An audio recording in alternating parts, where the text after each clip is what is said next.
Bypass കഴിഞ്ഞ ഒരാൾ, അല്ലെങ്കിൽ കാർഡിയാക്കുമായിട്ട് ബന്ധപ്പെട്ടൊരു ഇഷ്യൂ ഉള്ള ഒരാൾ, അയാൾക്ക് മസാജ് ചെയ്യുമ്പോൾ ശ്രദ്ധിക്കേണ്ട കുറച്ച് കാര്യങ്ങൾ എക്സ്പീരിയൻസ്ഡ് ആയിട്ടുള്ള തെറാപ്പിസ്റ്റിന് പറഞ്ഞു കൊടുക്കാൻ പറ്റുന്നത് പ്രൊഫഷണൽ ആയിട്ടുള്ള ഡോക്ടർക്കാണ്.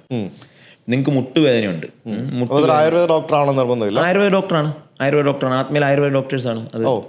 നിങ്ങളൊരു മിക്സ് ഓഫ്, അതെ, നാച്ചുറോപ്പതി ആൻഡ് ആയുർവേദയാണ് എല്ലായിടത്തും.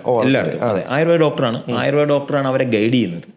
എന്താണ് എങ്ങനെയാണ് എന്ന് പറയുന്നത്. ഞാൻ പറഞ്ഞില്ലേ, മാനിപ്പുലേറ്റീവ് തെറാപ്പി എന്നുള്ളത് നാച്ചുറോപ്പതിയിലും പഠിക്കാനുള്ളൊരു സബ്ജക്റ്റാണ്. 3rd ഇയറിലൊരു ഇതിൽ ഡിഫറെൻറ്റ് ടൈപ്സ് ഓഫ് മസാജ് ഉണ്ട്. ഇപ്പം സുധീരൻ പറഞ്ഞ പോലെ തായ് മസാജ് ഉണ്ട്, സ്വീഡിഷ് മസാജ് ഉണ്ട്, അഭ്യംഗമുണ്ട്, പലതരത്തിലുള്ള മസാജ്, സോൾട്ട് ഗ്ലോ മസാജ് ഉണ്ട്, പലതരത്തിൽ ഹെൽത്തി ആയിട്ടുള്ള മസാജുകളുണ്ട്, ഉദ്വർത്തനമുണ്ട്, ഈ വെയിറ്റ് ലോസിനൊക്കെ വേണ്ടി ഏറ്റവും കൂടുതൽ കൊടുക്കുന്നത്. അപ്പോൾ ഇങ്ങനെയുള്ള പലതരത്തിലുള്ള മസാജ് ഓരോരുത്തരുടെ കണ്ടീഷൻ അനുസരിച്ചാണ് ഡിസൈഡ് ചെയ്യേണ്ടത്.